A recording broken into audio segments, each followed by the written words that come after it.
Okay, so I wanted to try a new hero, and fun fact, you can actually use heroes as free to play. You can try them out in challenges, and I don't know why Supercell changed this, but previously, for evolutions at least, when evolution would come out, you couldn't really use it in a challenge at all, and but for some reason, for challenges, for heroes, it's different. You can use a hero. Well, you can only use one, which which is stupid. I don't know why. They also they made that change where in challenges you can use only one hero, which is pointless since in challenges heroes are free. So what's the point if if you disable them instead of using one, you use two to be more user friendly. But again, users don't have problems in challenges because it's free to begin with. That's the point. So like the issue with heroes is why people are complaining about heroes. Well, it's because they're broken, but also because they're pay to win. So that doesn't really make sense. But that's besides the point. The point of the video is you can use them in challenges for free. So I wanted to try. Let me log this. Let me log this. I missed that. I'm an idiot. I'm blind. I have a bad depth perception, so I fall for those logs on occasion. But yeah, you can use heroes. Unlike so in this deck, I would usually run mini Pekka. I actually wanted to. I made this deck. I wanted to try running mini Pekka and Goblin heroes, but yeah, you can use them in one, and but you can use them no problem. Like yeah, unlike evolutions, previously evolutions would be blocked. I mean, you can select them, but evolution just wouldn't work when it would be just new evolution for first season, and then they would be enabled later. For heroes, you can just check them out right now. I wanted to make a video about it sooner, but I had a power outage. I think that some of you may have heard or may have even experienced, but there was a snowstorm in US and in Europe too, I think. Well, in parts of Europe, but some of you may have, again, I heard of it or experienced it, and it hit me recently. So yeah, I just didn't have power for quite a bit, so I couldn't make a video. But yeah, it's if you want to try out heroes, you can check them out in challenges. Classic challenge, grand challenge, whatever the case may be. So I wanted to try a few different decks, and to start off, I'm going to try. I'm trying this like more mid-ladder deck, but I honestly thought it would work, and I mean I'm losing right now, but I think this no, that those goblins put me ahead. So yeah, I think it works well for a big spell bait because the only really good like a spell counter to goblins to these hero goblins is something like poison or like some sort of a splash card like a wizard. But then I have 3M that will present a different threat, so you have to play that kind of a splash card for 3M, and then you have nothing for goblins. So yeah, I think it could work. Although it's a bit of it's definitely kind of gimmicky. Ooh, unlucky there for him, he got clipped. That wasn't intentional on my side. I mean, it totally was. But let me freeze this, and I think this is over. Yeah, I think this match is pretty much over. Yeah, I'll continue yapping in the next video. I mean, the next match. Alright, the first deck was a bit gimmicky. It was 3M with these new hero goblins. Oh, what the hell is that? There's no way. Elixir Golem first play. Alright. But yeah, as I was saying, first deck was a bit more gimmicky. It was a kind of a mid-ladder menace deck with 3M and hero goblins. I'll just rocket this.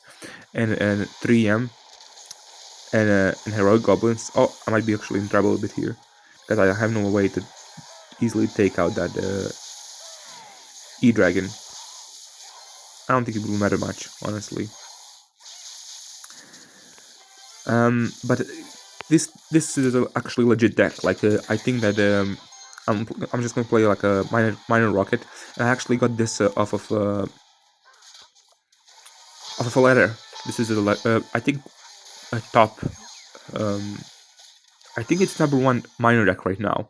So the goblins are going to fit into minor like very well. And I'm pretty sure he towers down here. Yeah. I might be able to 3-crown him. Yeah, as you can see, like it's obviously they're really broken. You know, what else would you expect from Supercell? But they're going to really fit into bait. Bait is going to be absolutely insufferable, and they're going to fit pretty decently in minor well, not minor control, but minor rocket at the very least. A bit of a downside here, as you can see, in opposition to spear goblins, I can't really target air here, so that's one downside if there is one. I can't, you know, you can see for a push like this, where I have to kind of just place spear goblins a bit of a way and still present a threat. I can't do that with, and it's worth it. I use the ability, even though I was I mean, I won't get too much value from it, but it's one elixir for goblins. Like it's almost always worth to use. So, but in general, the only downside, if there is downside to this, well, not downside to the heroic card itself, but downside to the deck. Actually, in this minor deck, you're going to have a bit of a trouble with air troops, because this deck would usually run spear goblins, and it would help target air troops. With stab goblins, you won't have that luxury, but I think that just offensive strength more than makes up for weaknesses of this deck. That was bad log. I thought that would survive. But yeah, as you can see, easy victory. Let's hop into the next match. Alright, and a final deck. And I'm sorry I had to do this. But it's gonna be Hyperbait. And you know this deck is going to be absolutely insufferable this season. You know that Hyperbait is going to be everywhere. You know that's going to be absolutely dominant. That it's going to be so obnoxious. That it's going to work so well with new hero. I mean, I don't know what to tell you, man. It's just I'm just going to Fire Spirit here. I don't know what that freeze was. He freezed, but I think he thought he wanted to freeze my tower, but he missed it. He missed freeze. What did he freeze? He froze nothing. You know, it's challenge. It's challenge. So in challenges, you want phase too good of a competition in general. But overall, you know, Hyperbait. So this might not be. I'm not showing the full potential of a deck because you know, I'm not playing against the greatest competition out there. But I think in general, the bait in general, and especially Hyperbait, is going to be extremely dominant this meta, and it's going to be quite a nuisance to go up against. And you can see I can just use it here again, the ability, I mean, and it's going to get like, and there's archers there, like that's with archers, that's with some defensive cards playing a role, and still took like a 300 damage. And the problem with Hyperbait is that it can clean up like pretty easily. I will take some damage from Elixir Golem, but that's fine. Just Fire Spirit now when he uses ability again. Yep. Will I take one stab? No, not even one.